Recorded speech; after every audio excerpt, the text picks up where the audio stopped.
പെണ്ണുങ്ങളോട് എങ്ങനെ മിണ്ടണമെന്ന് ഞാൻ പറഞ്ഞുതരാം. അതിന് മുമ്പ് നിങ്ങൾ അറിഞ്ഞിരിക്കേണ്ട ഒരു സൈക്കോളജി ഉണ്ട്. നമ്മളൊക്കെ മനുഷ്യരാണെങ്കിലും ലക്ഷക്കണക്കിന് വർഷം കാട്ടിൽ തെണ്ടിത്തിരിഞ്ഞ് നടന്ന സംഘജീവികളാണ്. അപ്പം നമ്മുടെ ഉള്ളിൽ എപ്പോഴും സംഘമായിട്ട്, അതായത് സഹകരിച്ച് മുന്നോട്ട് പോകണം എന്നുള്ള ഒരു ആറ്റിറ്റ്യൂഡ് നമ്മുടെ ഉള്ളിൽ എപ്പോഴും ഉണ്ട്. ഇത് കറക്റ്റായിട്ട് ഉപയോഗപ്പെടുത്താൻ പറ്റിയ നിങ്ങൾക്ക് ആരോട് വേണമെങ്കിലും പെട്ടെന്ന് അടുപ്പത്തിലാവാൻ പറ്റും. നിങ്ങൾ എന്ത് ചെയ്യണമെന്ന് വെച്ചാൽ പരസ്പരം സഹകരണം വേണം എന്നുള്ള ആറ്റിറ്റ്യൂഡുള്ള സ്ഥലങ്ങളിൽ പോകണം. അവിടെ വെച്ച് മിണ്ടണം. ഞാനിപ്പോൾ എക്സാമ്പിൾ പറയാം.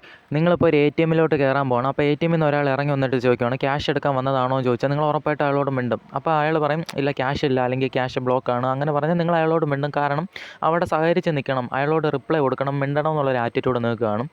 വേറെ എക്സാമ്പിൾ പറയാം. നിങ്ങളിപ്പോൾ ആശുപത്രിയിലാണ്, ഓക്കെ, നിങ്ങളുടെ അമ്മയ്ക്ക് വയ്യ, അഡ്മിറ്റാണ്.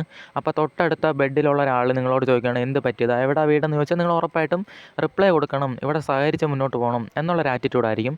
നിങ്ങൾ കോളേജ് പുതുതായിട്ട് അഡ്മിഷൻ എടുത്ത് പുതിയതായിട്ട് ഒരാൾ ഇങ്ങോട്ടൊന്ന് ചോദിക്കുകയാണ് പുതിയ അഡ്മിഷൻ ആണോ എന്ന് ചോദിച്ചാൽ സംസാരിക്കണം, സഹകരിച്ച് മുന്നോട്ട് പോകണം. ഇപ്പോൾ ഗ്രൂപ്പായിട്ട് നിങ്ങൾ സ്റ്റഡി ചെയ്യുകയാണ്, അവിടെ സംസാരിക്കുമ്പം പരസ്പരം സംസാരിക്കണം എന്നൊക്കെ ഒരു ചിന്ത നിങ്ങൾക്ക് കാണും. അപ്പോൾ ഇത് മാക്സിമം നിങ്ങൾ യൂട്ടിലൈസ് ചെയ്യണം. സംസാരിച്ച് തുടങ്ങുമ്പോൾ നിങ്ങൾ ശ്രദ്ധിക്കേണ്ട കാര്യം, അവൾ ചിന്തിക്കേണ്ടത് ഇങ്ങനെയാണ്, ഇവൻ എൻ്റെ ആളാണ്, എൻ്റെ അതേ സിറ്റുവേഷനിലാണ് എന്ന് ചിന്തിക്കണം. മനസ്സിലായോ? അപ്പോൾ ഞാൻ ഇപ്പോൾ എക്സാമ്പിൾ പറയാം. നിങ്ങളിപ്പോൾ അമേരിക്കയിൽ പോകണം, അമേരിക്കയിൽ വെച്ച് ഒരു മലയാളി ഒരു തയ്യൽ പോലും ഇല്ല. അപ്പോൾ നിങ്ങൾ വിഷമിച്ച് നിൽക്കും. ഒരു മലയാളി ഇങ്ങോട്ട് വന്ന് വേണ്ടിയാൽ പെട്ടെന്ന് ഒരു മണിക്കൂർ കൊണ്ട് തന്നെ നിങ്ങൾ ബെസ്റ്റ് ഫ്രണ്ട്സായി മാറും. സത്യമല്ലേ? കാരണം നിങ്ങളുടെ ഉള്ളിൽ വരുന്നത് ഇവൻ എൻ്റെ ആളാണ്, എൻ്റെ സ്വന്തം ആളാണ്. നിങ്ങൾ സ്വന്തക്കാരനോട് പെരുമാറുന്ന പോലെ അയാളോട് പെരുമാറും. പെട്ടെന്ന് നിങ്ങൾ അടുപ്പത്തിലാവും. അപ്പോൾ അവൾ ചിന്തിക്കേണ്ടത്, നിങ്ങൾ ഓരോ സംസാരത്തിലും അവൾ ചിന്തിക്കേണ്ടത് ഓക്കെ ഇവൻ എൻ്റെ ആളാണ്. ഇതിനെക്കുറിച്ച് ഡീറ്റെയിൽ ആയിട്ട് ചാനലിൽ വീഡിയോ ഉണ്ട്.